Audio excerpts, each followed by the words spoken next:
light. The baseball nightlight glowed softly, casting warm shadows across the room.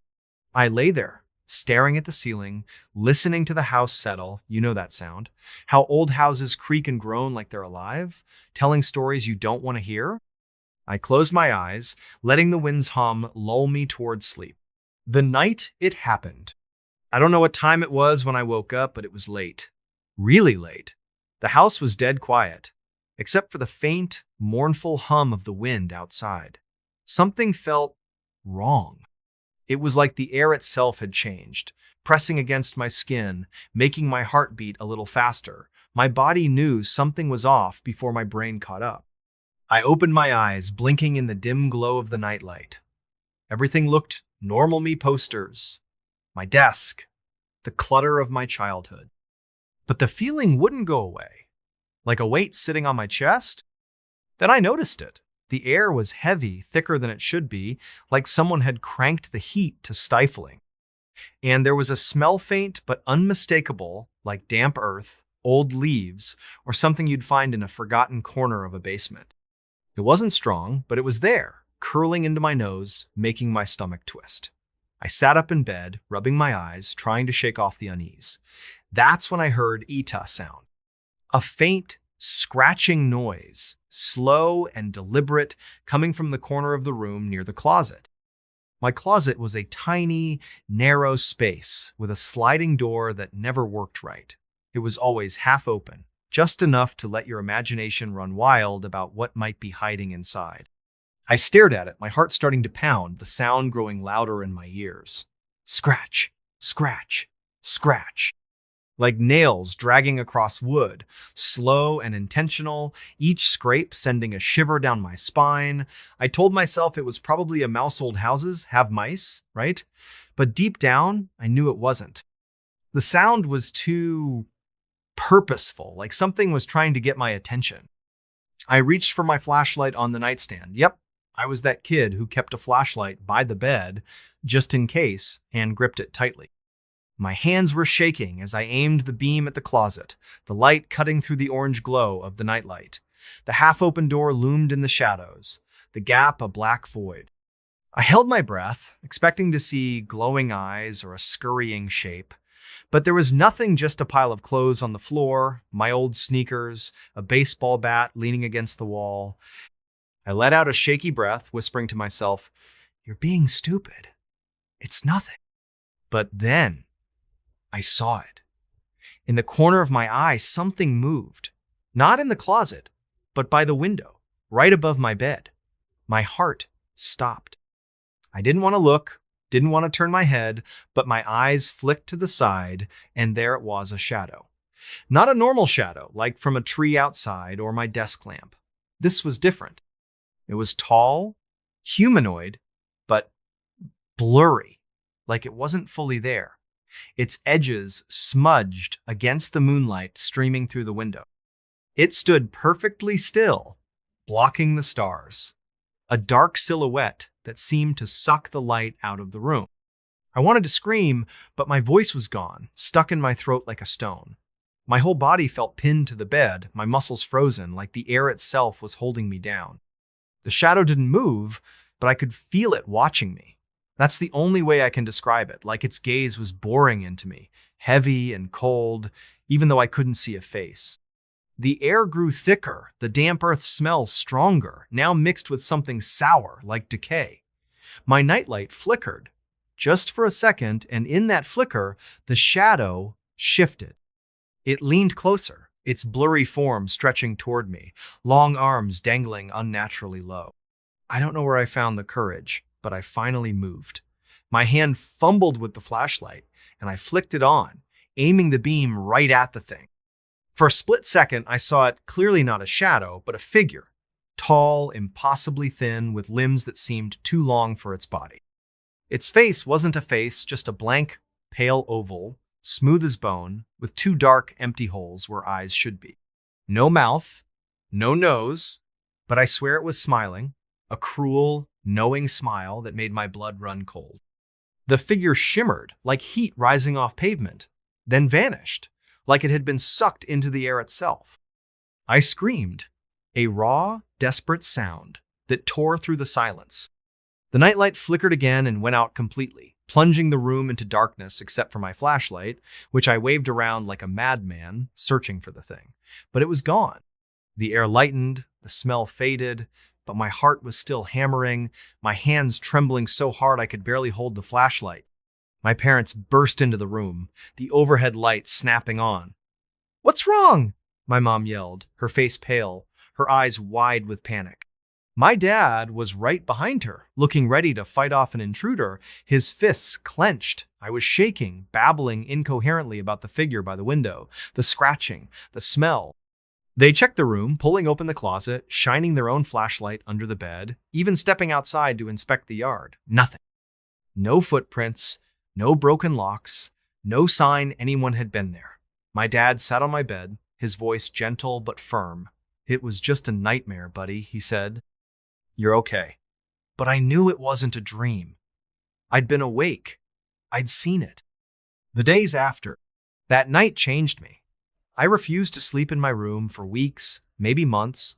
I'd drag my blanket to the living room and camp out on the couch, the TV on low to drown out the silence. My parents thought I was just spooked, a kid with an overactive imagination. They didn't push me to go back, but I could tell they were worried. My mom started checking on me more, asking if I was okay, if I wanted to talk. I didn't. How do you explain something like that? How do you describe a thing that doesn't make sense, that shouldn't exist? When I finally went back to my room, I was different. I kept the overhead light on all night, the baseball nightlight abandoned in a drawer. Every creak of the house, every rustle of leaves outside, made me jump. I'd lie awake, clutching my flashlight, staring at the window, waiting for that shadow to come back. It never did, not like that first night, but the fear stayed. I started noticing small things. The closet door would be open just a crack, even though I'd slammed it shut. The damp earth smell would linger in my room some mornings, faint but there. Once, I found my superhero posters slightly askew, like someone had brushed past them. I told myself it was the wind, the house, anything but that. School wasn't much better. I was distracted, zoning out in class, jumping at sudden noises. My friends noticed, teasing me about being scared of my own shadow. I laughed it off, but it hurt, because they didn't know. They hadn't seen what I'd seen. My parents tried to help. My dad took me fishing, my mom baked my favorite cookies, but nothing could shake the feeling that something was still there, lurking just out of sight. The history uncovered. We moved out of that house a year later, and I was so relieved I could have cried. We settled in a new place, a modern apartment in a nearby town, all clean lines and bright lights. I felt safer there, but I never forgot that house. Years later, when I was in high school, I got curious. I started digging into the history of that old place, looking for answers. What I found made my stomach drop. Our house was built in the 1920s on land that used to be part of an old cemetery. Yeah, you heard that right. Back in the early 1900s, the town decided to expand, and they moved the cemetery to make room for houses. They relocated the headstones, but, well, you know how that goes. Not everything gets moved. There were stories whispers, really about people who lived in those houses, seeing things. Shadows in windows, voices at night, figures that vanished when you looked too long. One old article mentioned a family in the 1950s who fled our house after their daughter swore she saw a tall man with no face in her room. Reading that, I felt sick. It was too close to what I'd seen. I tried talking to my parents about it, but they brushed it off. Old houses, old stories, my dad said. My mom was quieter, though. Like, she believed me a little, but didn't want to admit it. I never pushed it. Some things are better left alone. The lasting impact. To this day, I can't explain what I saw. Was it a ghost? A spirit tied to that old cemetery? Something else? Something older? All I know is it was real, and it was in my room. I'm grown now, with a place of my own, but that night still haunts me. Sometimes, when I'm lying in bed, I feel that heavy air again, that faint smell of damp earth. I'll wake up at 2 a.m., my heart racing, certain I heard a scratch, scratch, scratch from the corner of the room. I keep a flashlight by my bed, even now, and I never sleep with the lights off, not completely. I've read about sleep paralysis, hallucinations, all the rational explanations, but they don't fit. I was awake, sitting up, moving. I saw that figure, felt its gaze, smelled that decay. It wasn't a dream. It was there. And some part of it might still be out there, in that house, waiting for the next kid to move in, the next person to turn off the light. And that's my story, folks. The night I saw something in my room that I'll never forget, a moment that changed how I see the world. If you've ever had an experience like that, something you can't explain, something that still makes your heart race, drop it in the comments. I'd love to hear it. And maybe, just maybe, keep a flashlight handy tonight. Because you never know what's standing in the shadows, watching, waiting for the dark. Do you know how to get to Bell's Canyon? Hey everybody, if you love stories that are strange, dark, and mysterious, you're in for a treat. This one's a fan favorite, and for good reason. It's creepy, it's intense, and it'll make you think twice about hiking alone. Today, we're diving into the legend of Bell's Canyon, a tale about a guy named Matt who went into the wilderness of Washington State and ran into something he can't explain. So, grab a cozy blanket, maybe dim the lights, and let's get started. The setup: meet Matt. He's 25, a hotshot banker from New York City. His life is all about big deals, late nights, and nonstop stress. Wall Street was killing him, so whenever he got the chance, Matt would ditch the city for the great outdoors. This guy wasn't just some weekend camper, okay?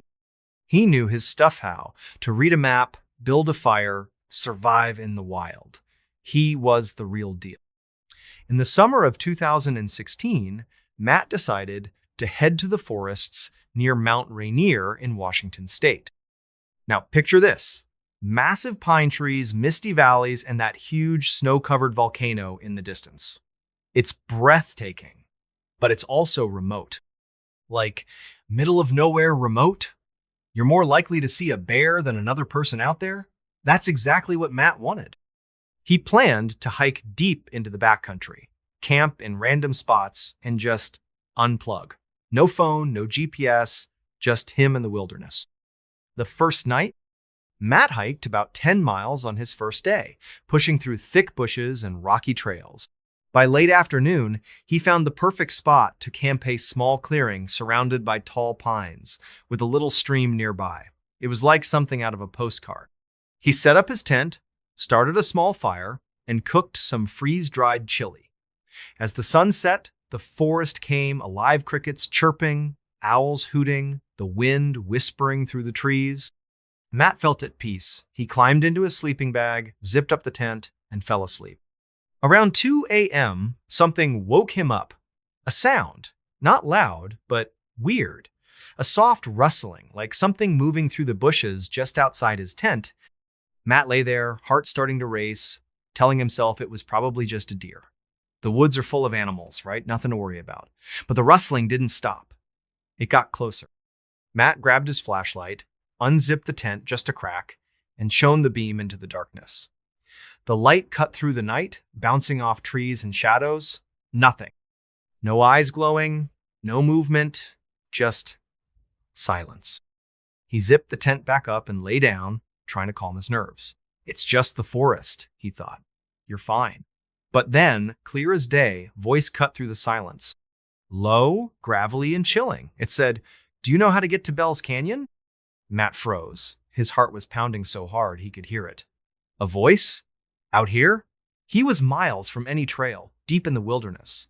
Nobody should be out there. Was he dreaming? He pinched himself, definitely awake. Then the voice came again, slower, almost mocking.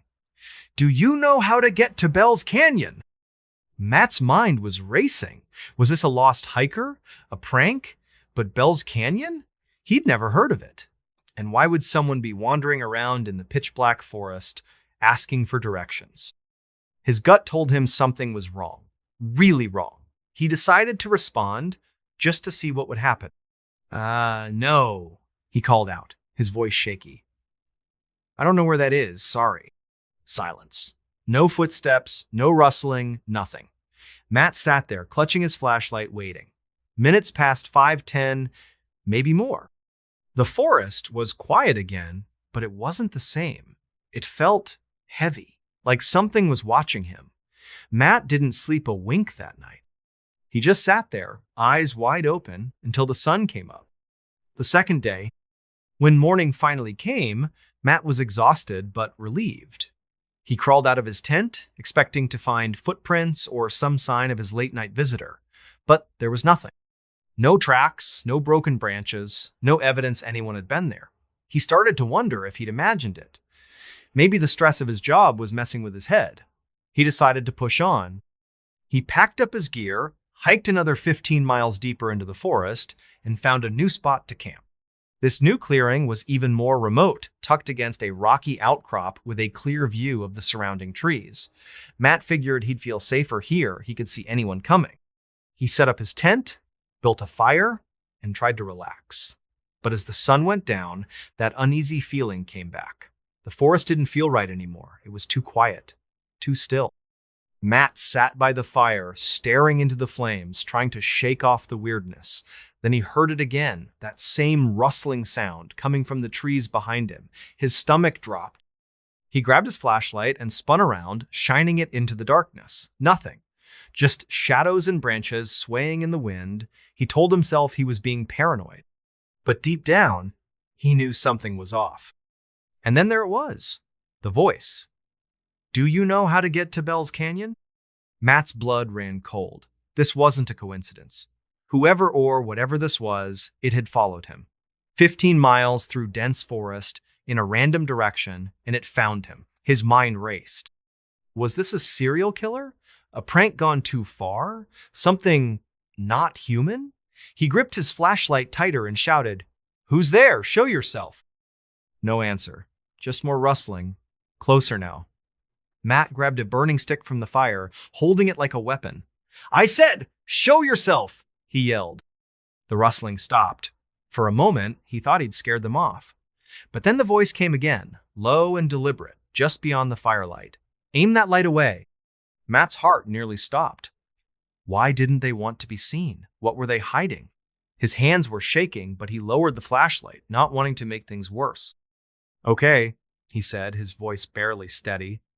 "I don't know where Bell's Canyon is. Just leave me alone." The voice didn't respond. But the rustling started again, circling his camp. Left, then right, then behind him.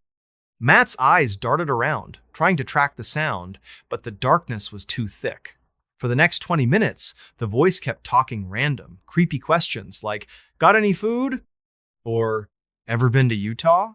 It was bizarre, like whoever it was didn't even care about the answers. Matt sat there, frozen, waiting for it to stop. Eventually, the voice faded and the forest went quiet again. But Matt knew he wasn't alone. The escape. The next morning, Matt made a decision. He wasn't sticking around to find out what this thing wanted. He packed up his camp at first light and started hiking back toward civilization. Every rustle, every snap of a twig made him jump. He kept looking over his shoulder, expecting to see someone or something following him. But there was nothing, just trees and shadows. After hours of hiking, Matt finally reached a ranger station.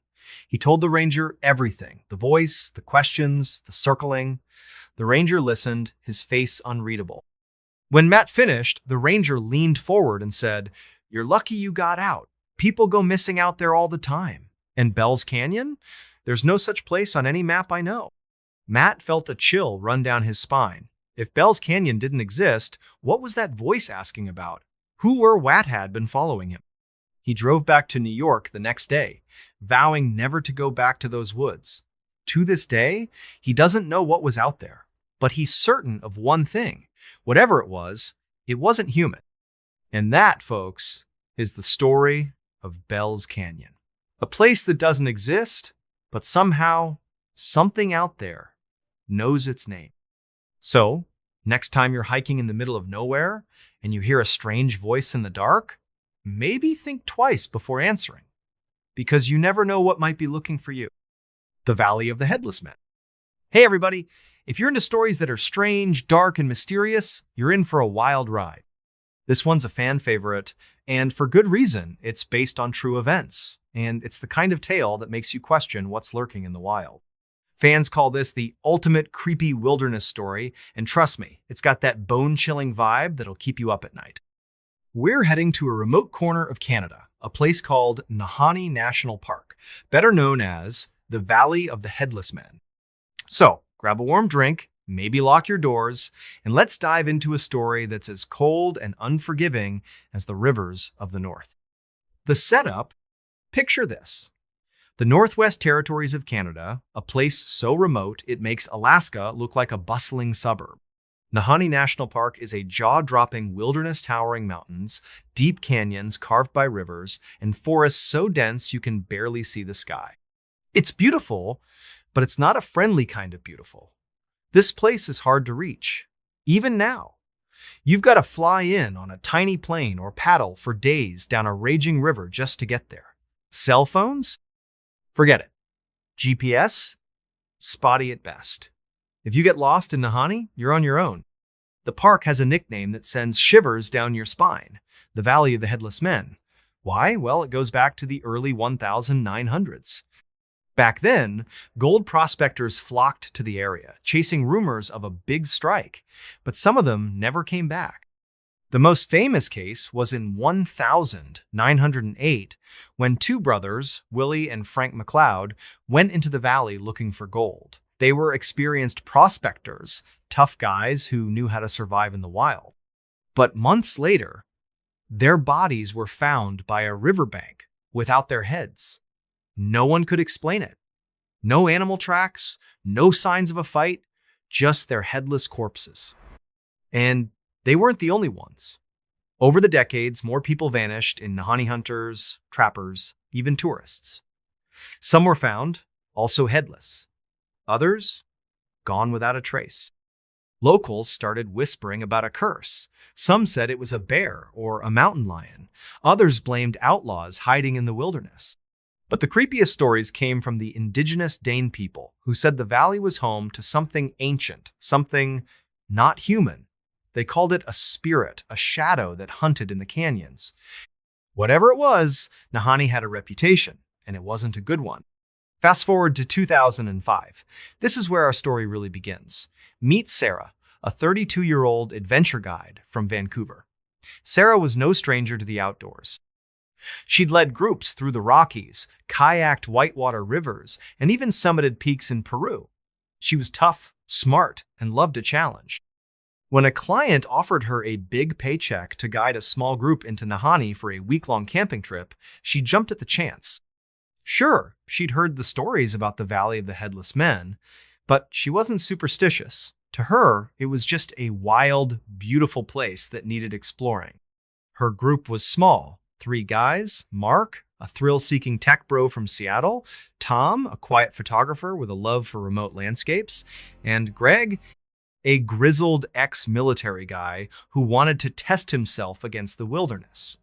They were all experienced campers, so Sarah felt confident. The plan was simple.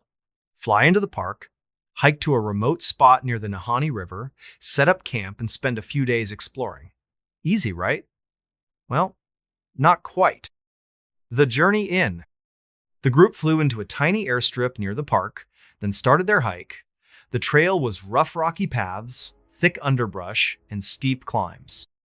The air was crisp, the kind that stings your lungs, and the scenery was unreal waterfalls crashing down cliffs, rivers glinting like silver in the sunlight. But as they went deeper, Sarah noticed something. The forest was quiet. Too quiet. No birds chirping, no squirrels scurrying, just silence. It gave her the creeps, but she didn't say anything. No need to spook the group. After 2 days of hiking, they reached their campsite, a small clearing by the Nahanni River. The river was fast and loud, its icy water churning over rocks. The group set up their tents, built a fire, and settled in. That first night, everything was fine. They cooked dinner, swapped stories, and laughed under the stars. Sarah started to relax. Maybe the stories about the valley were just that stories. But then, around midnight, Sarah woke up to a sound. A low, rhythmic thumping like something heavy moving through the forest. She sat up in her tent, heart pounding. The thumping stopped, then started again, closer now. She unzipped her tent and peeked out, shining her flashlight into the darkness. The beam caught nothing but trees and shadows. Mark, who was on watch by the fire, looked over. "You hear that?" he whispered. Sarah nodded, her stomach twisting. "Probably just an animal," she said, trying to sound calm. But deep down, she wasn't so sure. Greg grabbed his hunting knife, and Tom clutched his camera like it was a weapon. They sat by the fire, listening as the thumping faded into the distance. Eventually, the forest went quiet again, and they all went back to their tents. But Sarah couldn't sleep. Something felt wrong. The next day, the group explored the area, hiking along the river and snapping photos of the canyons. Sarah tried to keep things light, but the mood was off. Tom kept glancing over his shoulder, like he expected something to jump out. Greg was quieter than usual, his hand never far from his knife. Even Mark, the cocky tech guy, seemed jumpy. Sarah chalked it up to the isolation. The valley had a way of getting under your skin. That night, they set up camp again, this time closer to a rocky cliff for extra protection. Sarah made sure the fire was big and bright, hoping it would keep whatever was out there at bay. But around 2 a.m., she woke up again. This time, it wasn't a thump. It was a voice, low, guttural, and barely audible over the roar of the river. It said, "Leave now." Sarah's blood ran cold. She grabbed her flashlight and stepped outside, scanning the trees. The voice came again, clearer this time. "Leave now." It wasn't coming from one spot, it was all around them, like the forest itself was speaking. Mark stumbled out of his tent, his face pale. "You heard that, right?" he stammered. Tom and Greg were already up, weapons in hand. Sarah tried to stay calm, but her heart was racing. "It's probably just the wind," she said, but even she didn't believe it. Then Tom gasped and pointed toward the river. In the faint glow of the fire, they saw Ida's shadow. Not a bear, not a person, but something tall and thin, standing just beyond the water's edge. Its outline was blurry, like it was made of smoke, and it seemed to sway like it wasn't fully solid. Sarah shone her flashlight at it, but the beam didn't touch it. The shadow just stood there, watching them. Greg shouted, "Who's there?" But the shadow didn't move. Then, slowly, it raised one arm, pointing at them. The voice came again, louder, almost a growl. "Leave or join them." Sarah's mind flashed to the stories of the headless prospectors. Was this what they'd seen before they died? The escape. The group didn't need any more convincing. They packed up in a frenzy, leaving half their gear behind. Sarah led the way, navigating by flashlight as they stumbled through the dark. The thumping started again, following them, sometimes close, sometimes far. Every now and then, they'd hear that voice, "Leave now," echoing through the trees. Sarah kept the group moving, her legs burning, her breath ragged. She didn't know what was out there, but she wasn't sticking around to find out. After what felt like hours, they reached a ranger outpost near the park's edge. They banged on the door until a sleepy ranger let them in. Sarah spilled the whole story, the thumping, the voice, the shadow. The ranger listened, his face grim. When she finished, he leaned back and said, "You're lucky. People go into that valley and don't come out. And those who do, they're never the same." He told them about the history, the McLeod brothers, the headless bodies, the disappearances. He didn't know what was out there, but he'd heard similar stories from other hikers. Some said it was a spirit, others a serial killer who'd never been caught. The Den people, he added, believed the valley was cursed, guarded by something that didn't want visitors. Sarah and her group flew back to Vancouver the next day. They never talked about it again, but Sarah couldn't shake the feeling that something had followed her out of the valley. Sometimes, at night, she'd hear a faint thump outside her window or catch a glimpse of a shadow in the corner of her eye. She stopped guiding trips after that. The wilderness didn't feel safe anymore. And that's the story of the Valley of the Headless Men, folks. A place where people vanish, where bodies turn up without heads, and where something, maybe a spirit, maybe something worse guards the canyons. If you ever find yourself in Nahanni, listen closely. If you hear a thump in the night or a voice telling you to leave, don't wait around. Run. The red lamp Hey, everybody, if you're into stories that are strange, dark, and mysterious, this one's going to crawl under your skin and stay there. It's the kind of tale that fans call too disturbing to sleep after, and trust me, they're not exaggerating. This is the story of the red lampa, seemingly ordinary object that turned one family's life into a waking nightmare. It's creepy, it's unsettling, and it'll make you think twice about what you bring into your home. So, grab a blanket, maybe double check your light switches, and let's dive into a story that's as dark as it gets. The setup: this story takes us back to 2012 in a quiet suburb of Portland, Oregon. Picture a cozy, tree-lined neighborhood split-level houses, kids riding bikes, the kind of place where everybody knows everybody. That's where the Thompson family lived. David, a 40-year-old accountant, his wife Lisa, a part-time nurse, and their 8-year-old daughter Emily. They were your average American family, living in a modest 3-bedroom house with a big backyard and a picket fence. Nothing about their life screamed horror story until the lamp came along. David was a bit of a thrift store junkie. He loved poking around secondhand shops, hunting for quirky furniture or vintage knickknacks to spruce up their home. One Saturday, he stopped by a small antique store on the edge of town. It was one of those cluttered, dusty places that smelled like old books and mothballs. While browsing, he spotted it.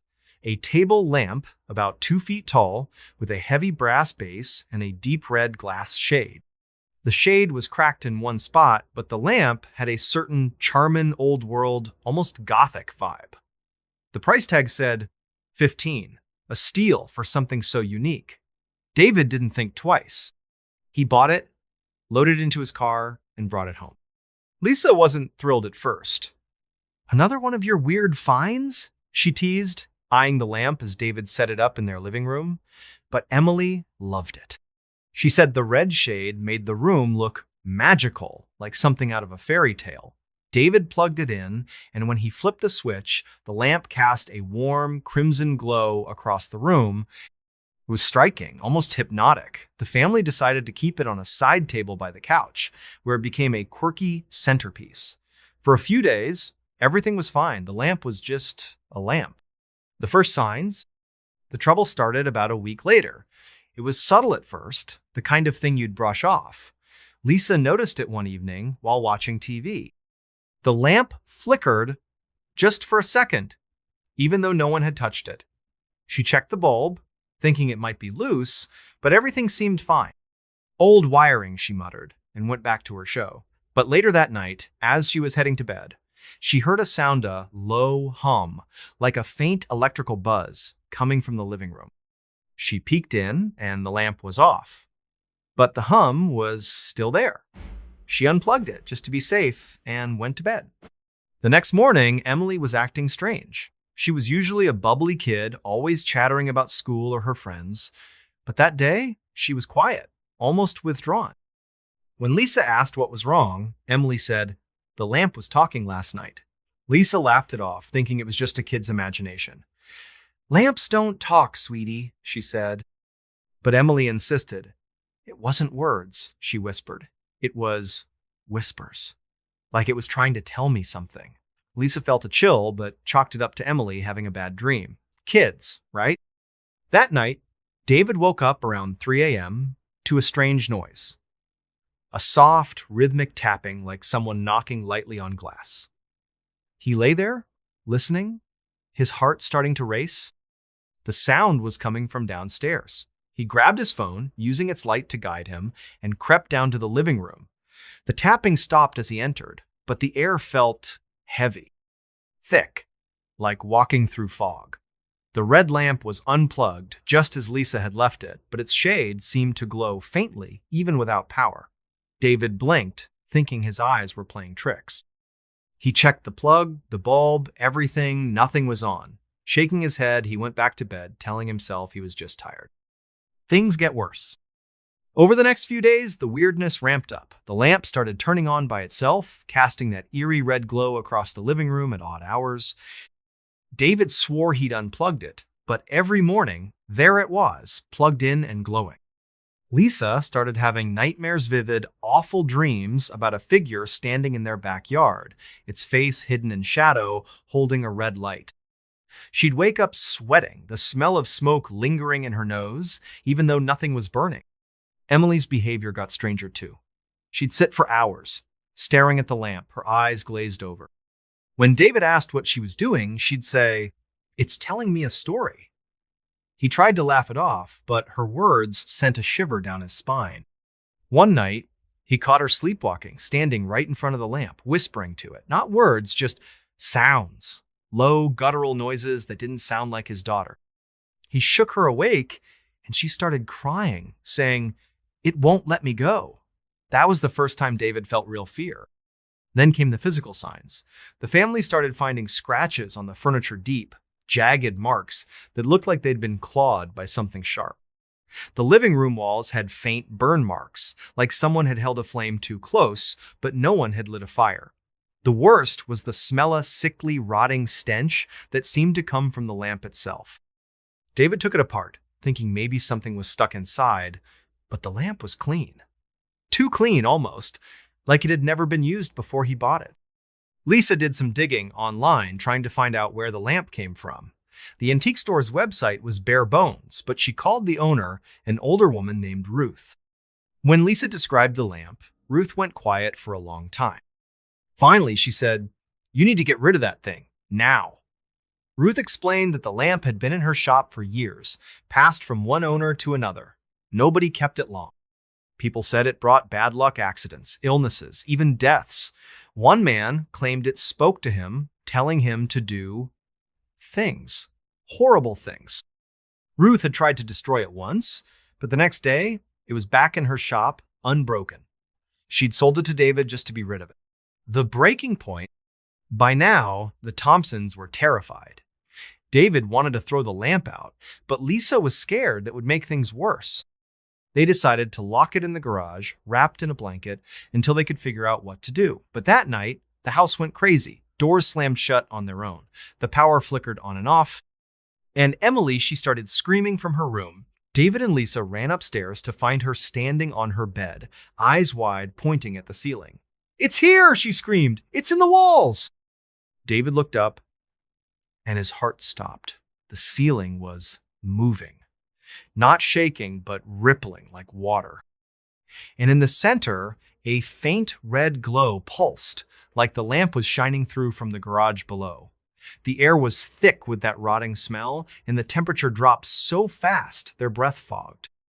Lisa grabbed Emily and ran downstairs, while David stood frozen, watching as the glow grew brighter.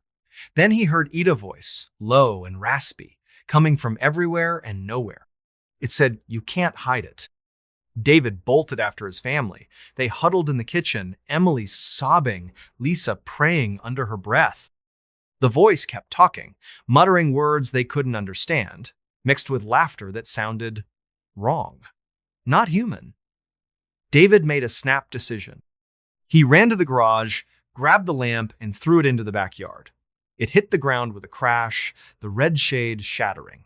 The voice stopped. The air felt normal again. For a moment, they thought it was over. But the next morning, the lamp was back. Not in the backyard, but on the living room table, fully intact. No cracks, no damage. And it was on, casting that red glow across the room. Emily refused to go near it. Lisa was shaking, saying they had to leave the house. David didn't argue. They packed a bag, grabbed Emily, and drove to a hotel. That night, Lisa called a local priest who agreed to come bless the house. But when they returned the next day, the lamp was gone. Not broken, not thrown out, just gone. The aftermath. The Thompsons never went back to that house. They sold it at a loss and moved to a new city, hoping to leave the nightmare behind. But the experience changed them. Emily stopped talking about the lamp, but she'd wake up screaming some nights, saying she saw a red light in her dreams. Lisa became obsessed with researching cursed objects, trying to understand what they'd encountered. David? He swore off thrift stores for good. Years later, Lisa found a forum online where people shared stories about the red lamp.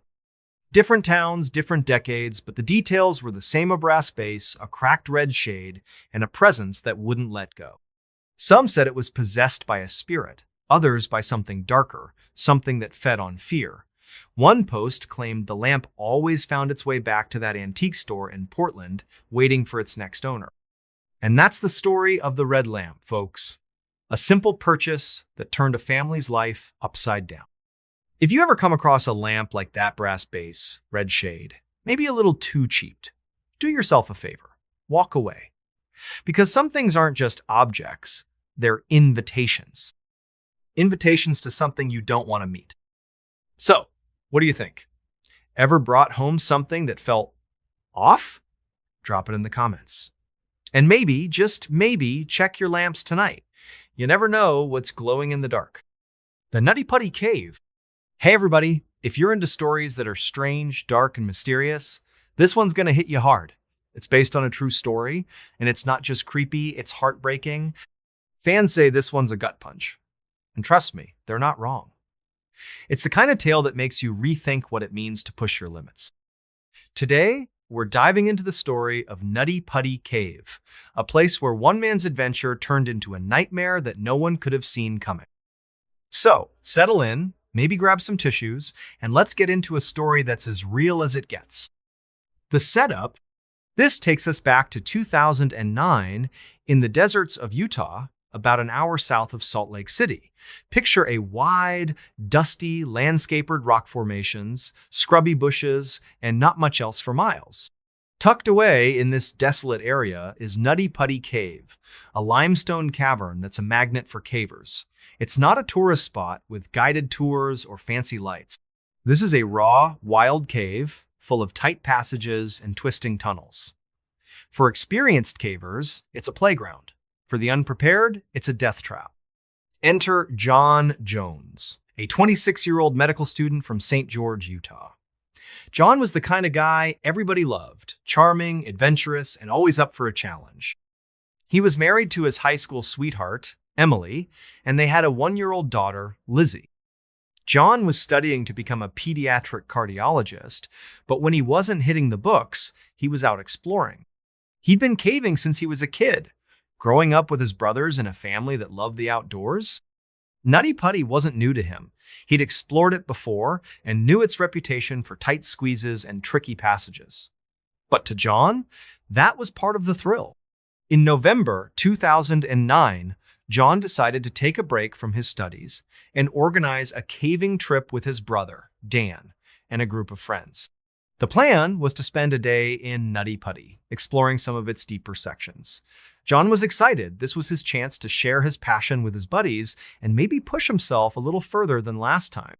Emily was a bit nervous about the trip, but John reassured her. "I've done this 100 times, he said, kissing her goodbye. "I'll be back for dinner." Into the cave. The group arrived at Nutty Putty on a chilly November morning. The cave's entrance is a small, unassuming hole in the ground, barely wide enough for a person to slip through. Inside, it's a maze of tunnels, some as wide as a hallway, others so tight you have to crawl on your belly inch by inch. The air is damp, the walls slick with moisture, and the temperature hovers around 60 degrees no matter the season. John, Dan, and their friends geared up helmets. Headlamps, knee-pad sand started their descent. For the first few hours, everything went smoothly. The group navigated familiar sections of the cave, laughing and joking as they went. John, always the leader, suggested they try a tougher passage called the Birth Canal, a narrow-shaped tunnel known for its claustrophobic squeeze. It wasn't for beginners, but John was confident. He'd done tight passages before, and he wanted to show his friends what Nutty Putty was really about. John went first, sliding into the birth canal head first. The tunnel was barely wider than his shoulders, the walls pressing against his chest as he inched forward. He exhaled to make himself smaller, a trick cavers use to fit through tight spots. Dan followed close behind, with the others waiting at a wider section. The group's headlamps cast flickering shadows on the walls, and their voices echoed in the cramped space. "You good, John?" Dan called out. "Yeah, I'm good," John shouted back, his voice muffled. He was about 400 feet into the cave, deep underground, when he reached a fork in the tunnel. One path led to a known section, but the other, a narrow, downward-sloping chute, looked uncharted. John, curious and confident, decided to explore it. "I'm going to check this out," he said, his voice full of excitement. He slid into the chute, headfirst, into a passage so tight his arms were pinned to his sides. The trap. At first, John thought he'd found a new route. The chute was narrow, but he'd been in worse. He wiggled forward, his headlamp lighting up the smooth limestone walls. But then the tunnel took a sharp, downward turn, steeper than he expected. Gravity pulled him forward, and before he could stop himself, he was sliding. The passage got tighter, squeezing his chest, his hips, his legs. He tried to push back, but his arms were stuck. He was wedged in, upside down, in a space no wider than a coffin. John's breathing quickened. "Dan!" he shouted. "I'm stuck!" His voice was strained, echoing in the tiny space. Dan, still in the birth canal, froze. "Hang on, man," he called, scrambling toward the chute.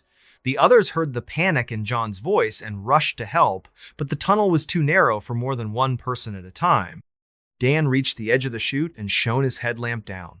John was about 10 feet below, his face red from being upside down, his body jammed into the rock. "Stay calm, John," Dan said, trying to keep his own voice steady. "We'll get you out." But inside, Dan was freaking out. The chute was too tight for him to climb down, and John's position, head first, upside down, was dangerous. Blood was rushing to John's head, making it hard for him to breathe. The group radioed for help, but Nutty Putty was remote, and rescue teams were hours away. They had to act fast. John tried to stay calm, cracking jokes to keep his spirits up. "Guess I found the VIP section," he said, his voice weak. But the pressure on his chest was intense, and every breath was a struggle. The cave walls were cold and unyielding, gripping him like a vice. He couldn't move his arms to push himself out, and the angle made it impossible to back up. The group took turns talking to him, trying to keep him awake, while they waited for rescue. The rescue attempt. By late afternoon, a volunteer rescue team arrived at experienced cavers and paramedics who knew Nutty Putty's dangers. They rigged a pulley system to try pulling John out, using ropes and harnesses to distribute the force, but the chute's angle and narrowness made it nearly impossible. Every time they pulled, John winced in pain. The ropes were cutting into his skin, and the rock was scraping his body raw. The rescuers worked for hours, their headlamps bobbing in the dark, their voices tense but focused. Above ground, word spread fast. Emily drove to the cave with Lizzie, her heart in her throat. She stood by the entrance, praying as volunteers updated her. "He's strong," they told her. "He's fighting." But Emily could hear the worry in their voices. Inside the cave, John was fading. The upside-down position was taking its toll. His heart was struggling to pump blood, and his lungs couldn't expand fully. He started slipping in and out of consciousness, his words slurring. "Tell Emily I love her," he whispered to Dan. "Tell Lizzie her daddy's proud." The rescuers tried everything, chiseling the rock, using lubricants to reduce friction, even drilling to widen the passage. But the cave was relentless. Every attempt failed, and the clock was ticking. By midnight, after nearly 20 hours, John's breathing became shallow. A paramedic, Susie, crawled as close as she could, holding his hand through a tiny gap in the rock.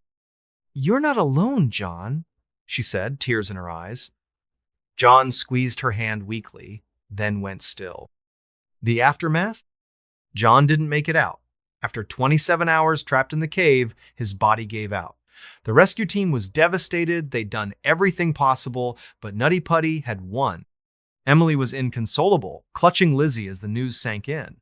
The cave was sealed shortly after, declared too dangerous for future exploration. John's body remains there, a permanent part of the limestone tomb that claimed him. The story of Nutty Putty Cave spread across the world, a tragic reminder of nature's power and the risks of adventure. Emily later shared John's love for caving with her daughter, teaching her to respect the wild but never fear it. The caving community mourned John, a man who lived for exploration and died chasing his passion. And that's the story of Nutty Putty Cave, folks. A place where one wrong turn can change everything. It's a tale of courage, love, and loss, a reminder that the earth holds secrets we may never fully understand. If you're ever tempted to push your limits in a place like that, think of John. And maybe, just maybe, stay above ground. So, what do you think? Ever been in a situation where you felt trapped, literally or figuratively? Drop it in the comments. And next time you're near a cave, listen closely. The earth has a way of telling its own stories. This man terrified the FBI. Hey, everybody, if you're into stories that are strange, dark, and mysterious, you're in for a wild one. This tale is a fan favorite, and for good reason. It's packed with twists, tension, and a villain so cunning he made the FBI sweat. We're talking about a guy who didn't just break the law, he toyed with the people chasing him like a cat playing with a mouse. Today, we're diving into the story of a man who terrified the FBI, a mastermind who always seemed one step ahead. So, grab a coffee, maybe lock the windows, and let's get into a story that'll keep you guessing until the very end. The setup: this story takes us back to the late 1990s in the heart of Chicago, Illinois. Picture a bustling city, skyscrapers gleaming, Lake Michigan sparkling, and streets alive with people. But beneath the surface, Chicago had a dark side. Crime was rampant in certain neighborhoods, and the FBI's Chicago field office was working overtime to keep up. They dealt with mob bosses, drug rings, you name it. But in 1998, they met their match, a man they called the Ghost. His real name was Victor Kane, a 34-year-old nobody, or so it seemed. Victor wasn't your typical criminal. He didn't have a rap sheet a mile long or a flashy persona. He was average-looking, medium height, brown hair, the kind of guy you'd pass in a grocery store and never notice. He grew up in a quiet Chicago suburb, worked odd jobs as a mechanic, and kept to himself. But Victor had a secret. He was a genius. Not the good at math kind of genius, but the kind who could plan a crime so perfectly it was like a work of art. The FBI first heard of Victor in early 1998 when a string of high-profile bank heists hit Chicago. These weren't smash-and-grab jobs. They were surgical vaults emptied, security systems disabled, no trace left behind, millions of dollars vanished, and the only clue was a single playing card left at each scene, the ace of spades. The media ate it up, calling the thief the ace. The FBI, though, wasn't amused. They knew they were dealing with someone dangerous, someone who didn't just want money, he wanted to prove he was smarter than them. The first move: the FBI put together a task force led by Agent Laura Bennett, a 15-year veteran known for cracking tough cases. Laura was sharp, relentless, and didn't scare easily. But Victor? He got under her skin. The first big break came in March 1998, when a security camera caught a blurry image of a man near a bank the night before a heist. It wasn't much, just a grainy figure in a dark coat, but it was enough to start building a profile. The FBI combed through records, interviewed informants, and finally got a name: Victor Kane. Laura's team raided Victor's apartment, expecting to find evidence, cash, tools, maybe even a stash of those ace of spades cards. But the place was clean. Too clean. No fingerprints, no personal items, just a bare mattress and a single light bulb. It was like nobody lived there. Laura felt a chill. This wasn't just a thief. This was someone who knew they were coming. Then, the phone rang. Not Laura's cell, but the landline in Victor's empty apartment. She hesitated, then picked it up. A calm, almost cheerful voice said, "You're looking in the wrong place, Agent Bennett." The line went dead. Laura's blood ran cold. How did he know her name? How did he know she was there? The team swept the apartment for bugs nothing. It was like Victor was a ghost, watching them from the shadows. The game begins. From that moment, Victor turned the chase into a game. He'd leave taunting notes at crime scenes, always addressed to Laura. "Better luck next time," one read, written on the back of an ace of spades. He hacked into the FBI's secure email system, sending messages that vanished minutes after being opened. One email contained a photo of Laura's car, parked outside her house, taken the night before. The message read, "Nice wheels, be careful out there." Laura started sleeping with her gun under her pillow. Victor's crimes got bolder. He didn't just rob banks anymore. He hit armored trucks, jewelry stores, even a private art gallery, stealing a painting worth $5 million. Each job was flawless, no witnesses, no evidence, just that damn ace of spades. The FBI was stumped. They brought in profilers, tech experts, even a psychic at one point. Nothing worked. Victor was always one step ahead, like he could read their minds. Laura started noticing patterns. Victor's heists followed a rhythm every 3 weeks, always on a Tuesday. He targeted places with outdated security but high-value loot. She set up a sting operation, staking out a bank she was sure he'd hit next. Her team waited in unmarked vans, SWAT on standby. At 2 a.m., the bank's alarm went silent, just as Laura predicted. They moved in, expecting to catch Victor red-handed. But the vault was empty, and on the security console was a note. "You're getting warmer, Laura." She was furious, but also intrigued. Victor wasn't just a criminal, he was a puzzle. She dove deeper, digging into his past. She found out Victor's father had been a cop, killed in a botched raid when Victor was 10. His mother spiraled into addiction, leaving Victor to fend for himself. By 15, he was hacking school computers, rigging systems to change his grades. By 20, he disappeared from public records. Laura realized Victor wasn't just smart, was driven by something darker, maybe revenge, maybe a need to prove he was untouchable. The breaking point. In 1999, things escalated. Victor pulled off his biggest heist yet, a Federal Reserve transport carrying $20 million in cash. The FBI was humiliated, and the pressure on Laura's team was crushing. The public was losing faith, and the media painted Victor as a folk hero, a modern-day Robin Hood, but Laura knew better. Victor wasn't stealing for the thrill or the money. He was testing her, pushing her to her limits. Then, a breakthrough. An informant tipped off the FBI about a warehouse on Chicago's South Side, a place Victor supposedly used as a base. Laura's team raided it at dawn, kicking down the door to find nothing. Just an empty room with a single chair and a tape recorder. Laura pressed play, and Victor's voice filled the air. "You're close, Laura," he said, his tone almost gentle. "But you're not ready. Meet me at the pier, midnight. Come alone." Laura knew it was a trap, but she was tired of playing his game. Against her team's advice, she went to the Piera deserted stretch along Lake Michigan, the water black under the moonless sky. She stood there, gun in hand, waiting. At exactly midnight, a figure stepped out of the shadows. Victor Kane, in the flesh. No mask, no disguise, just a man in a plain jacket, his eyes glinting with something unreadable. "You're braver than I thought," he said, his voice calm. "But you can't catch a ghost." Laura raised her gun, ordering him to surrender. Victor just smiled.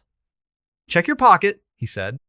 Confused, Laura reached into her coat and pulled out an ace of spades. She looked up, and Victor was gone, vanishing into the night. The end game. The encounter broke Laura. She became obsessed, working 18-hour days, chasing every lead, no matter how small. Her marriage fell apart, her health deteriorated. Victor kept taunting her letters, voicemails, even a bouquet of flowers sent to her office with a note. Game's not over. But in 2000, the heists stopped. No more robberies. No more cards. Victor vanished, like he'd never existed. Laura never stopped looking. She retired from the FBI in 2005, but even now, she checks old case files, hoping for a clue. Some say Victor died, others that he fled the country. A few agents swear they've seen him a face in a crowd, a shadow at a crime scene. The FBI still lists him as a wanted man, but his file is cold, buried in a database. And that's the story of the man who terrified the FBI, folks. Victor Kane, the ghost, a criminal so clever he turned the hunters into the hunted. He didn't just steal money, he stole peace of mind, leaving a trail of questions that may never be answered. If you're ever in Chicago and find an ace of spades lying on the ground, maybe leave it there, because some games aren't meant to be played. So, what do you think? Ever come across someone who seemed to know your every move? Drop it in the comments. And next time you're out at night, watch your back. You never know who's watching you. The Ghosts of Flight 401. Hey everybody, if you're into stories that are strange, dark, and mysterious, this one's gonna send shivers racing down your spine. It's a fan favorite, and for good reason. It's rooted in real events, weaving a tragedy so devastating it left echoes that linger to this day. We're talking about Eastern Airlines Flight 401, a plane crash that shook the nation and left behind something unexplainable. This isn't just a story about a disaster, it's about what came after, when the dead didn't stay dead and the skies carried whispers of the past. So, grab a seat, keep the cabin lights on, and let's dive into the story of the Ghosts of Flight 401, tale that'll make you think twice about looking out that airplane window. The setup, picture this. It's December 29, 1972, and we're in Miami, Florida. The night is warm and humid, the kind where the air clings to your skin and palm trees sway lazily under a starry sky. Miami International Airport is buzzing with holiday travelers, families rushing to catch flights home for Christmas, their suitcases stuffed with gifts. Eastern Airlines Flight 401, a Lockheed L-1011 TriStar, is prepping for a routine trip to New York City. This plane is a beast state-of-the-art for its time, with 3 powerful engines, a wide body, and room for 176 passengers. It's a marvel of 1970s aviation, sleek and modern, designed to make flying feel like a luxury. The crew is top-notch. Captain Bob Loft, 55, is a grizzled veteran with decades of experience, known for his cool head and steady hands. First Officer Don Repo, in his 40s, is sharp and reliable, the kind of co-pilot who catches details others miss. The flight attendants, led by Sharon Tate, a seasoned pro, keep the cabin calm and cheerful. The flight is packed families with kids, business travelers in suits, even a couple of minor celebrities headed to New York for holiday parties. Everyone's in high spirits, sipping drinks, chatting, or settling in for the in-flight movie. The plane takes off just after 9 p.m., climbing smoothly into the night sky, the lights of Miami fading below. For the first couple of hours, everything is textbook. Passengers doze off, the crew chats quietly in the cockpit, and the hum of the engines is a steady lullaby. It's just another night in the air, until it isn't. As Flight 401 begins its return leg to Miami later that night, a small problem crops up. The pilots notice a warning light on the control panel. The nose landing gear isn't locking into place. It's not a crisis landing gear, issues happen, and there's a backup system, but it needs checking. Captain Loft radios air traffic control, who instructs him to circle over the Everglades, the vast, swampy wilderness west of Miami, while the crew troubleshoots. They switch on the autopilot, set the plane to a low altitude of 0 feet, and focus on the landing gear. Loft and Repo hunch over the controls, flipping switches, checking indicators, trying to figure out if it's a faulty light or a real issue. They're so focused, they don't notice the plane slowly drifting downward, inching closer to the ground with every passing second. The crash. At 11:42 p.m., Flight 401 slams into the Everglades at 225 miles per hour. The impact is catastrophic, a deafening roar that shakes the night.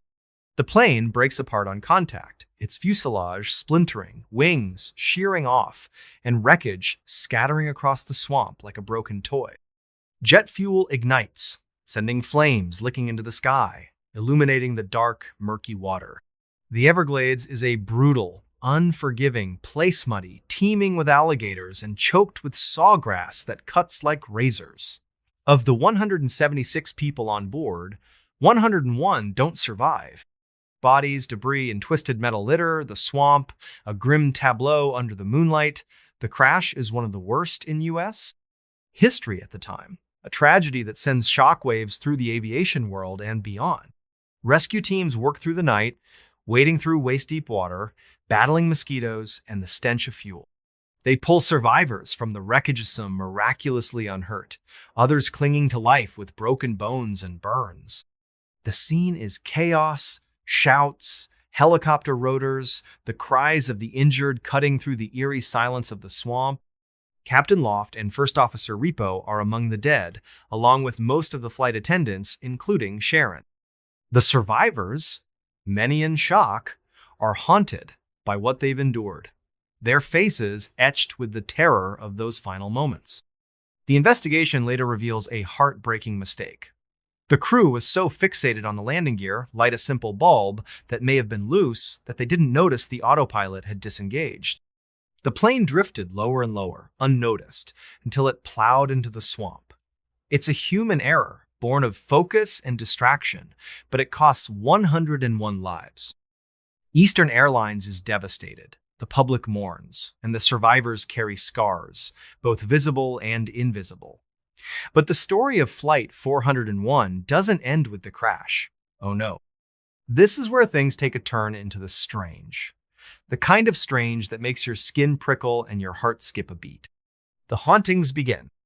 Fast forward to 1973, just months after the crash. Eastern Airlines is still reeling, but they're trying to move forward. To cut costs, they salvage parts from the wreckage of Flight 401 standard practice in the industry.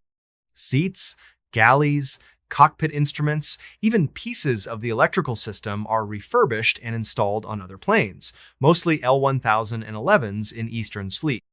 The airline doesn't think twice about it, it's just business. But the crews flying those planes? They start noticing things, weird things, things that defy explanation. It starts small, almost dismissible.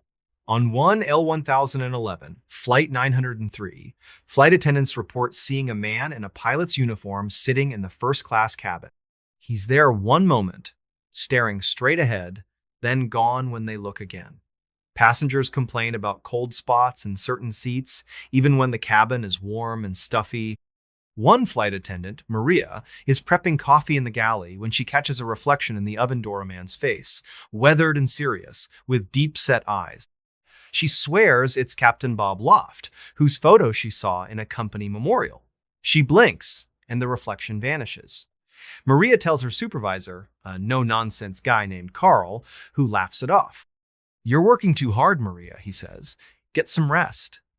But Maria knows what she saw, and her hands shake for the rest of the flight. Things escalate from there.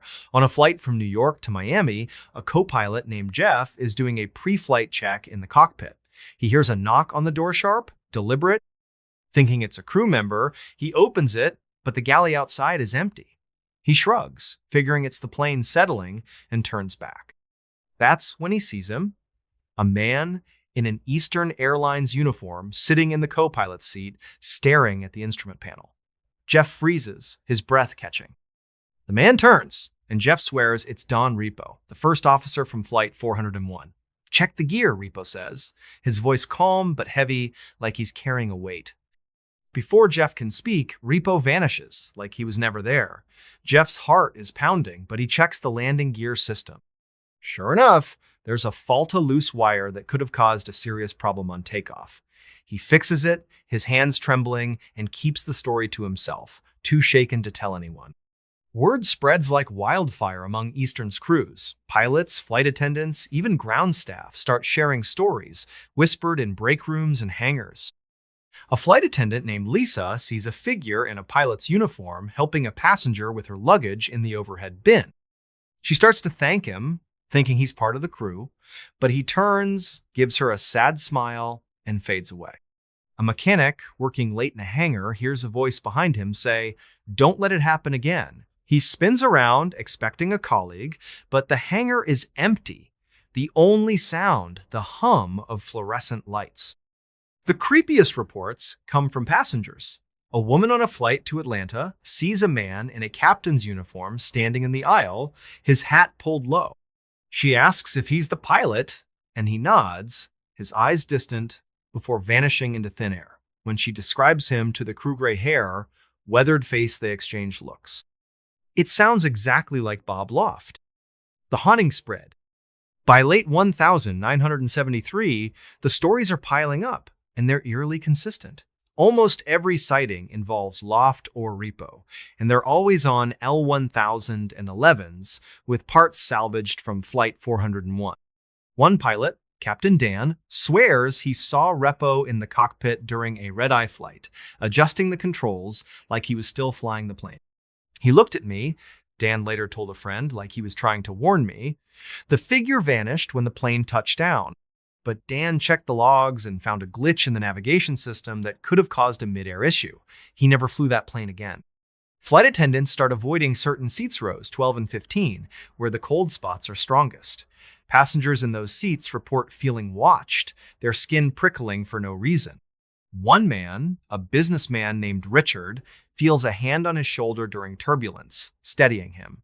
He turns to thank whoever it was, but no one's there. The seat next to him, one of the salvaged ones, is ice cold to the touch. Ground crews aren't immune either.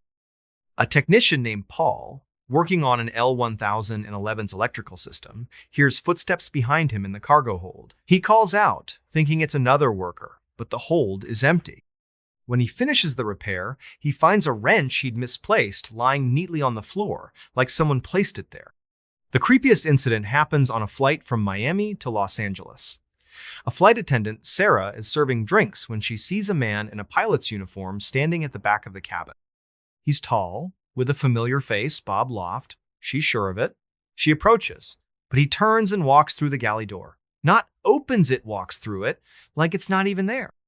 Sarah drops her tray, glasses shattering, and passengers gasp. She runs to the galley, but it's empty, the door locked from the inside. She doesn't tell the passengers, but she files a report, her hands shaking as she writes. The investigation. By 1974, the stories are too many to ignore. Eastern Airlines launches a quiet investigation, interviewing crew members, reviewing flight logs, and checking maintenance records. They find no hard evidence, no photos, no recordings, just dozens of eyewitness accounts from reliable people. The consistency is what gets them. Loft and Repo are described in vivid detail, Bob's gray hair and weathered face, Don's intense eyes and calm demeanor. The sightings are always on planes with Flight 401's salvaged parts, and they're always accompanied by strange phenomena. Cold spots, unexplained sounds, equipment glitches fixed after a warning. Eastern's management is spooked but desperate to keep it under wraps. Bad PR could tank their reputation, already bruised from the crash. They start removing the salvaged part seats, instruments, even wiring, replacing them with new ones. But the sightings don't stop completely. A pilot sees Repo's reflection in the cockpit windshield during a storm, his voice whispering, "Stay sharp." A flight attendant feels a tap on her shoulder while restocking the galley, but no one's there.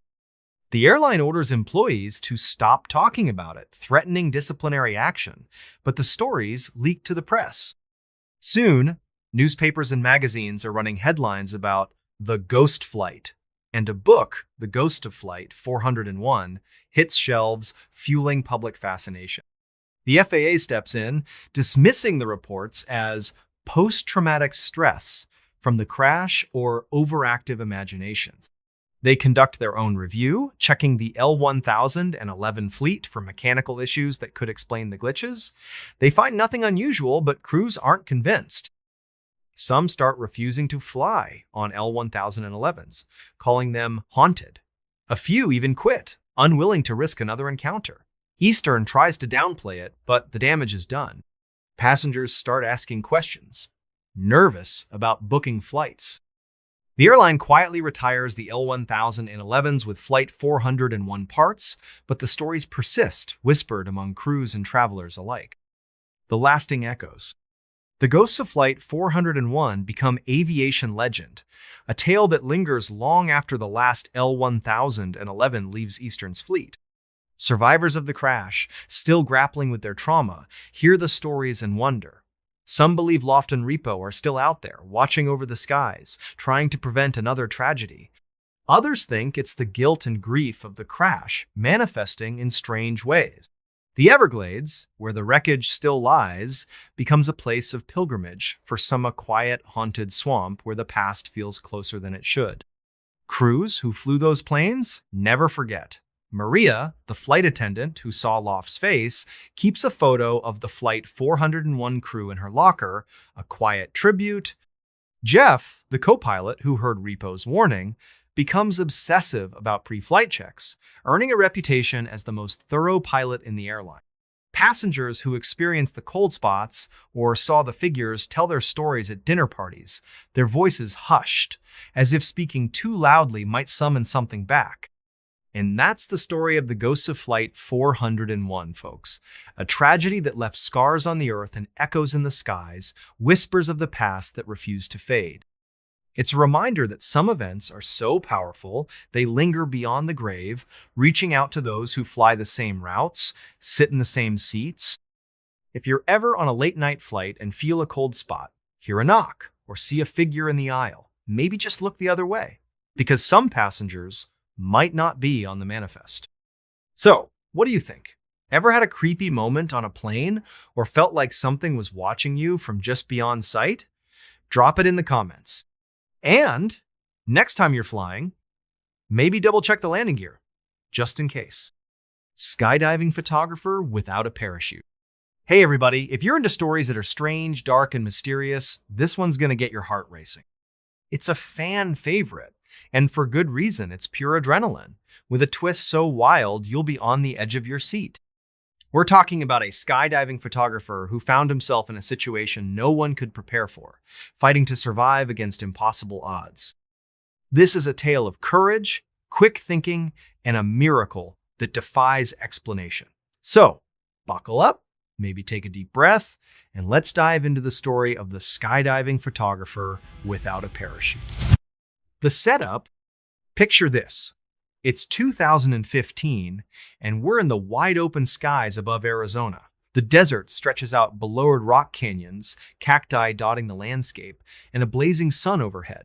This is prime skydiving country, where drop zones attract thrill seekers from all over the world. Our story centers on Ryan Carter, a 29-year-old professional skydiving photographer from Tucson. Ryan's not just any photographer. He's the guy who jumps out of planes with a camera strapped to his helmet, capturing heart-stopping shots of skydivers midair. It's a job that requires nerves of steel, lightning-fast reflexes, and a love for living on the edge. Ryan was good at what he did really good. He'd been skydiving since he was 18, logging over 1,000 jumps. He knew every safety protocol, every piece of gear, and every trick to stay alive at 120 miles per hour.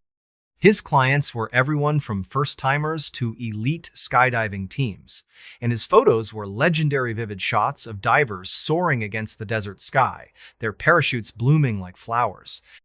Ryan lived for the rush, the moment when the plane door opened and the wind roared in his ears. On this particular day, a crisp October morning, Ryan was booked for a big job. A group of 12 skydivers, part of a stunt team, wanted him to photograph a complex formation jump. The plan was to leap from 0 feet, link up midair to form a star pattern, and hold it for as long as possible before deploying their parachutes.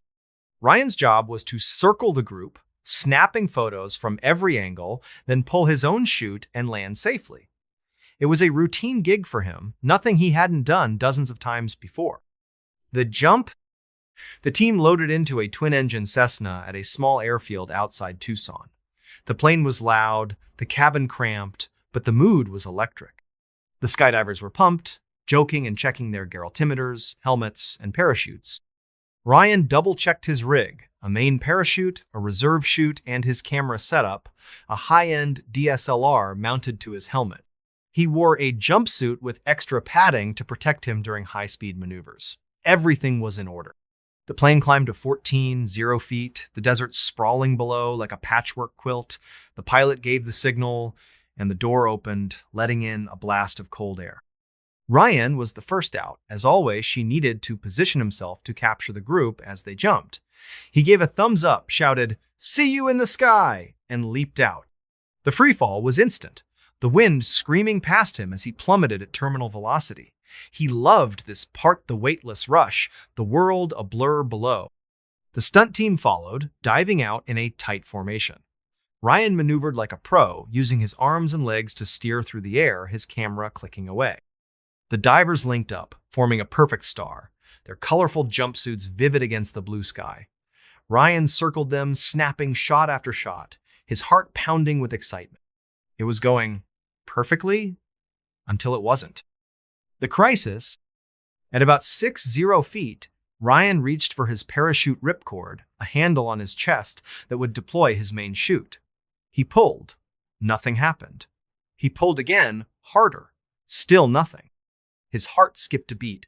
A stuck ripcord was every skydiver's nightmare, but Ryan stayed calm. He'd trained for this. He reached for his reserve parachute, a backup chute packed for emergencies. He yanked the handle. Nothing. The reserve was jammed too. Now, Ryan was in serious trouble.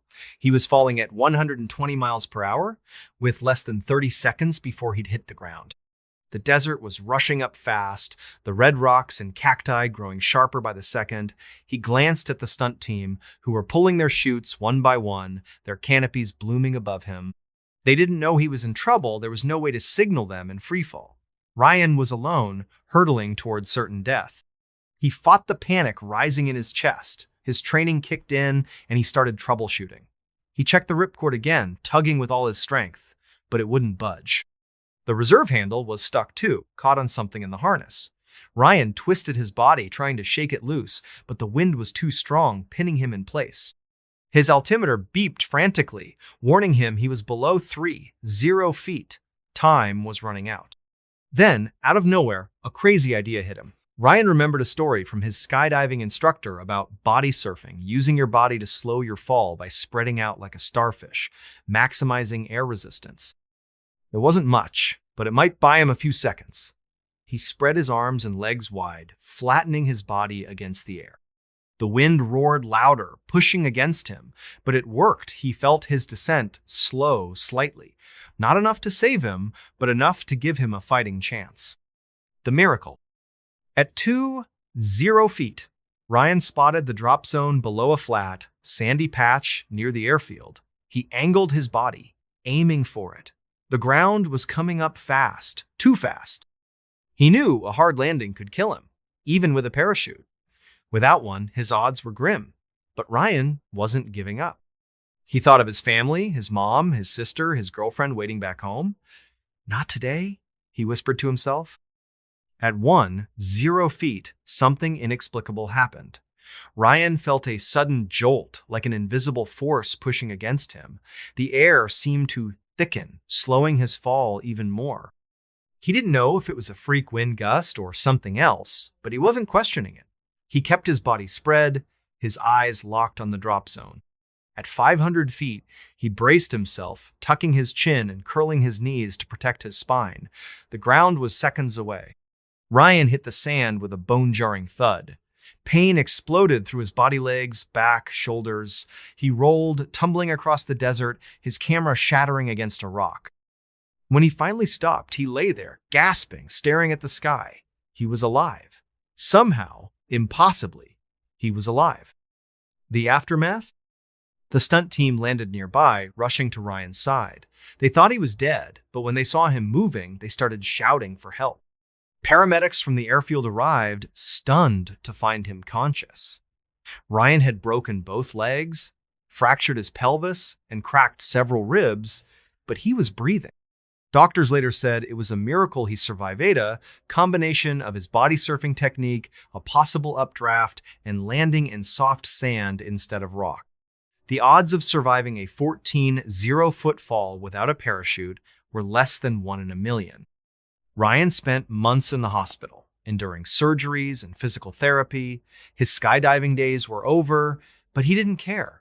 He was alive, and that was enough. He later learned his parachute rig had a rare defecta tangled deployment line that jammed both the main and reserve chutes. The manufacturer issued a recall, and Ryan's story became a cautionary tale in the skydiving world. But Ryan never forgot that strange jolt in the air, that moment when the wind seemed to catch him. He didn't talk about it much, but privately, he wondered if something or someone had intervened. His girlfriend swore it was his guardian angel. Ryan wasn't sure, but he started wearing a small cross necklace, just in case. And that's the story of the skydiving photographer without a parachute, folks. A tale of survival against all odds, with a twist that makes you wonder if there's more to this world than we can see. If you're ever jumping out of a plane, double check your gear and maybe say a quick prayer just to be safe. So, what do you think? Ever had a moment where you beat the odds in a way you can't explain? Drop it in the comments. And next time you're looking up at the sky, maybe give a nod to Ryan. He's proof that sometimes miracles happen at 120 miles per hour. The Gray Blanket. Hey everybody, if you're into stories that are strange, dark, and mysterious, this one's gonna burrow deep into your mind and refuse to leave. Fans call it a living nightmare, and trust me, they're not kidding. It's the kind of tale that feels like it's ripped straight from your darkest dreams. We're heading to a remote village in Japan where a young woman's quiet life turned into something so unsettling, it's hard to shake off. This is the story of The Gray Blanket, a tale of fear, mystery, and something that might not be human at all. So, grab a warm drink, keep a light on, and let's dive into a story that's as creepy as it gets. The setup, picture this. It's 2017, and we're in a tiny village in Aomori Prefecture, northern Japan. Think winding dirt roads, old wooden houses with sloping roofs, and dense forests that seem to swallow the sunlight. The village is quiet, almost frozen in time, the kind of place where the loudest sound is the wind rustling through the pines. This is where Hana Sato lives, a 24-year-old teacher who left the chaos of Tokyo for a simpler life. Hana's a city girl at heart used to neon lights and crowded trains, but she's fallen in love with the countryside's peace. The crisp mountain air, the starry nights, the way the peaks loom like silent guardian sits a world away from her old life. Hana rents a small, traditional house on the edge of the village, where the forest begins. It's a modest place of sliding paper doors, tatami mats that smell faintly of straw, and a tiny wood stove to keep the chill at bay. The house is old, its beams creaking with every gust of wind, but Hana makes it her own. She fills it with books, potted plants, and a cozy futon where she reads late into the night. The landlord, an elderly woman named Mrs. Kimura, is kind but stern. When Hana moves in, Mrs. Kimura gives her a warning. "Don't go into the forest at night. It's not safe." Her eyes are serious, almost haunted. Hana nods, thinking it's just old superstition. She's not one for ghost stories. At least, not yet. One chilly autumn evening, Hana's walking home from the village's elementary school, where she teaches English. The sun is setting, painting the sky in shades of orange and purple. She passes a small flea market in the village square, just a few rickety tables with old clothes, chipped teacups, and dusty knickknacks. At one stall, run by a quiet old man with deep-set eyes, she spots something odd. A gray wool blanket, neatly folded, sitting alone on the table. It's plain, almost boring, but something about it pulls her in. The wool is unnaturally soft, like stroking a cloud, and it seems to shimmer faintly in the fading light, as if it's catching the last rays of the sun. The old man notices her interest and speaks in a low, raspy voice. "That one's special," he says. "Keeps you warm no matter how cold it gets. Only 500 yen. That's about $5 a steal." Hana buys it, thinking it'll be perfect for the frosty nights ahead. She tucks it under her arm and heads home, unaware that she's just invited something into her life. The first night? That night, Hana lays the gray blanket over her futon. The house is cold, the wind rattling the paper doors, so she's grateful for the extra warmth. She snuggles under the blanket, and it's incredible. It's heavy but comforting, wrapping her in a cocoon of soft wool that feels like a warm embrace. She falls asleep faster than usual, the distant whispers of the forest fading into silence. But around 2 a.m., she bolts awake, her heart pounding like a drum. The room is freezing, her breath puffing out in clouds. The blanket is still on her, but it feels different. Not warm anymore, but heavy, almost suffocating, like it's pressing her into the futon, pinning her down. Hana sits up, shoving the blanket off. Her skin prickles with unease. She glances around the room. Everything looks normal. The paper doors are closed, the stove is cold, and her lantern casts a soft glow over her books and plants. But the air feels thick, charged with a strange energy, like the moment before a storm. She notices a faint smell, like wet earth or mold, lingering in the room. It's coming from the blanket. She lifts it, checking for dampness or dirt, but it's dry, clean, almost too perfect.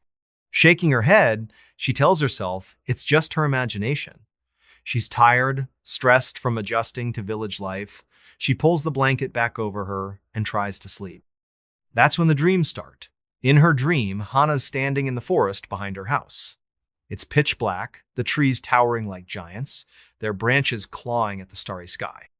She's barefoot, the ground cold and slick with moss.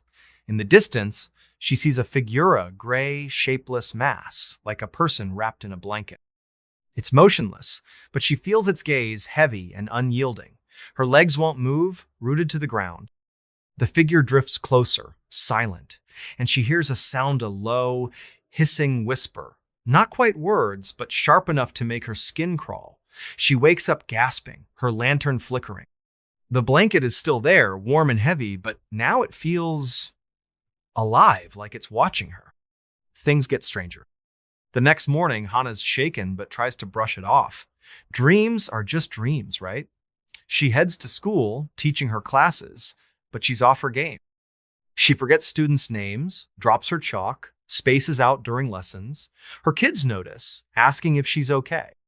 She forces a smile, but her mind keeps drifting to the blanket, to that gray figure in her dream. By evening, she's exhausted and heads home, dreading the thought of sleeping under that blanket again. But it's so cold, and the futon feels empty without it. She hesitates, then pulls it over her, promising herself it's just one more night. The dream returns, worse this time. She's back in the forest, the air thick with fog. The gray figure is closer now, its edges blurry, like it's made of smoke. It glides toward her, and the hissing grows louder, forming fractured words she can't understand, sharp, guttural sounds that twist in her mind. She feels a weight on her chest, like something sitting on her, crushing her lungs. She wakes up, heart racing, and the blanket is tangled around her, tighter than it should be, almost knotted. She throws it off, her hands trembling, and notices faint gray marks on her arms, like smudges of ash. They wash off in the sink, but the sight makes her stomach churn. Over the next few days, the weirdness escalates. The blanket starts moving.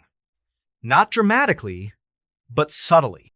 Hana finds it in strange places, draped over her reading chair, folded neatly at the foot of her futon, even though she's sure she stuffed it in the closet. The moldy, earthy smell grows stronger, clinging to the blanket like a shadow. Her house feels different, too colder, darker, like the lantern's light can't reach the corners anymore. At night, she hears whispers, not just in her dreams, but in the waking world. Soft, hissing sounds, like someone standing just behind her, just out of sight. She spins around, but no one's there. The paper doors rattle, even when there's no wind. Hana's life starts to fall apart. She's barely sleeping, her eyes ringed with dark circles. At school, she's snapping at students, forgetting lessons, losing her patience. Her friend, Eiko, another teacher, pulls her aside one day. "Hana, you look like a ghost," she says. "What's going on?" Hana hesitates, then spills everything, the blanket, the dreams, the whispers, the moving shadows. Aiko's face goes pale. "Get rid of it," she says, her voice low. "My grandmother used to talk about objects like that, things that carry spirits. They latch on to you, feed on you." Hana tries to laugh, but it comes out weak. Deep down, she knows Aiko's right. Something's wrong with that blanket. Digging deeper. Desperate for answers, Hana goes back to the village square, looking for the old man from the flea market. But his stall is gone, like it was never there. She asks around, and a shopkeeper tells her the man only shows up once a month, always with strange things, to sell items that seem to vanish as quickly as they appear. No one knows his name or where he lives. Some villagers whisper he's not from Aomori at all, that he's tied to the forest somehow. Hana's heart sinks. She's stuck with this thing, and it's not letting go. She visits Mrs. Kimura, her landlord, hoping for some clue. When Hana mentions the gray blanket, Mrs. Kimura's eyes widen, and she grips the edge of her table. "You didn't bring that into my house, did you?" she whispers, her voice trembling. She tells Hana a story from the village's past, one she heard as a child. Decades ago, a woman named Yuki lived in Hana's house. Yuki was a recluse, shunned by the village for practicing strange rituals in the forest offerings to spirits, chants under the moon. One winter, she was found dead, frozen in her house, wrapped in a gray blanket. Villagers said her spirit never left, that it clung to the blanket, seeking someone new to haunt. The blanket disappeared after her death, but every few years it finds someone, a traveler, a villager, someone who doesn't know better. Those who take it don't stay long. Hana's blood runs cold. She thinks back to the old man's words, "Keeps you warm, no matter how cold it gets." Was he warning her or luring her? She rushes home, her mind racing. The blanket is waiting, folded neatly on her futon, even though she's sure she left it in the closet. The air in the house is heavy, the smell overpowering. She grabs a flashlight and checks every corner, half expecting to see that gray figure from her dreams. The whispers start again, louder now, circling her like a predator. She swears she sees a shadow move across the paper doors, but when she looks, it's gone. The breaking point. That night, Hana can't take it anymore. She grabs the blanket, stuffs it into a trash bag, and drives to a river a few miles away. The moon is full, casting an eerie glow over the water. She plans to throw the blanket in, let the current take it, but as she lifts the bag, she hears the hissing, louder than ever, like a swarm of angry insects. The bag feels heavier, almost alive, pulling against her grip. The air turns icy, her breath fogging in front of her. She drops the bag, and it hits the ground with a thud, the blanket spilling out. For a moment, she sees Ida, gray, shapeless figure, rising from the wool like smoke, its edges blurring into the night. The hissing forms a word, "Stay." Hana screams and runs, not looking back. She drives to Aiko's house, sobbing, and spends the night there. The next morning, she returns to the river with Aiko, but the bag and blanket are gone. The ground is bare, no sign of them, like they were never there. Hana's shaking, but a small part of her feels relieved. Maybe it's over. The aftermath? Hana moves back to Tokyo the next week, leaving the village and the house behind. She tells herself it's a fresh start, but she's not the same. She's jumpy, always checking corners, waking up at 2 a.m., expecting to hear whispers. She avoids blankets, sticking to thin sheets, and keeps every light on at night. Aiko stays in touch, saying the village has been quiet since Hana left, but Mrs. Kimura refuses to rent the house again. Some villagers claim they've seen a gray shape in the forest at night, drifting among the trees, its edges shimmering like moonlight on water. Years later, Hana stumbles across a blog post from another part of Japan. Someone bought a gray blanket at a flea market, cheap and oddly soft. They describe the same dreams forests, shadows, hissing whispers. They mention waking up with gray marks on their skin, finding the blanket in strange places. The post cuts off mid-sentence with no further updates. Hana shudders, wondering where the blanket is now, who it's found next. Sometimes, at night, she feels a faint weight on her chest, hears a distant hiss, like the forest is calling her back. And that's the story of the gray blanket, folks. A simple purchase that turned into a nightmare, a reminder that some things carry more than just weight, they carry intent. If you're ever at a flea market and see a gray blanket that seems too perfect, too cheap, walk away. Because some objects aren't just objects, they're traps, waiting for someone to claim them. So, what do you think? Ever had a dream that felt too real or brought home something that didn't feel right? Drop it in the comments. And maybe, just maybe, check your blankets tonight. You never know what's woven into the threads. The perfect bait. Hey everybody, if you're into stories that are strange, dark, and mysterious, this one's going to hit you like a punch you didn't see coming. Fans love this tale for its slow build and jaw-dropping twist, and trust me, it's a wild ride. What starts as a relaxing vacation turns into a nightmare so shocking, it'll make you rethink your next getaway. This is the story of the perfect Baida tale of trust, betrayal, and a truth that changes everything. So, grab a snack, maybe check your travel plans, and let's dive into a story that's as deceptive as it is chilling. The setup, picture this. It's 2018, and we're on the sunny shores of Key West, Florida. Think turquoise waves lapping at white sand beaches, palm trees swaying in the breeze, and the smell of salt water and sunscreen in the air. It's the kind of place where you go to forget your worries, sip a cold drink, and let the world fade away. This is where we meet Alex and Mia Carter, a young couple from Chicago, both in their late 20s. Alex is a graphic designer, Mia is a marketing coordinator, and they're the kind of couple who seem to have it all great jobs, a cute apartment, and a love that's been rock solid since college. Life in Chicago was hectic, though. Long hours, endless emails, and winters that felt like they'd never end. So, when Mia's boss gave her a week off, they jumped at the chance for a tropical escape. They booked a fishing trip in Key West, a 5-day adventure on a private charter boat, complete with deep-sea fishing, snorkeling, and lazy days under the sun. It was their dream vacation, a chance to unplug and make memories. They found a charter online, Real Paradise, run by a guy named Captain Mike. The reviews were glowing 5 stars, pictures of happy families holding massive fish, and promises of an unforgettable experience.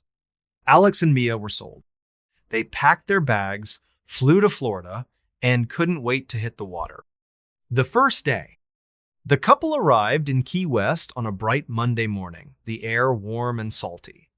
They met Captain Mike at the dock-a-tanned, wiry guy in his 50s with a scruffy beard and a wide grin. He was all charm, cracking jokes, and offering them cold sodas as they boarded his boat, a 40-foot fishing vessel called the Sea Star. The boat was weathered but clean, with fishing rods lined up along the deck and a small cabin for shade. Mike's deckhand, a quiet guy named Tommy, nodded hello but kept to himself, tinkering with the gear. Alex and Mia felt at ease. This was going to be perfect. The first day was everything they'd hoped for. Mike took them out to the open water, the boat slicing through waves as dolphins trailed in the wake. They fished for hours, reeling in a few snapper and laughing as Mia struggled with a feisty grouper. Mike was a great guide, pointing out good spots and sharing stories about his years on the water. Tommy stayed in the background, cleaning fish and prepping bait, but he was polite enough. By sunset, Alex and Mia were sunburned, happy, and sipping beers as the Sea Star cruised back to shore. They fell asleep in their hotel that night, dreaming of the days ahead. The calm before. The next 2 days were more of the same pure bliss. They caught bigger fish, snorkeled over coral reefs, and even saw a sea turtle glide by. Mike was the perfect host, always ready with a story or a cold drink. He told them about a secret fishing spot, a remote reef called Devil's Point, about 20 miles offshore. "It's tricky to get to," he said, his eyes glinting, "but the fish there are monsters. You up for it?" Alex and Mia were all in. They trusted Mike, and the idea of a hidden gem sounded thrilling. On the 4th day, they set out for Devil's Point. The water was calmer than usual, the sky a perfect blue. The Sea Star hummed along, and Alex and Mia lounged on the deck, snapping selfies and soaking in the sun. Tommy was quieter than usual, his eyes darting to the horizon, but they didn't think much of it. Mike was his usual chatty self, pointing out a flock of pelicans diving for fish. "This is going to be a day you'll never forget," he said, grinning. Alex and Mia nodded, unaware how right he was. As they approached Devil's Point, the vibe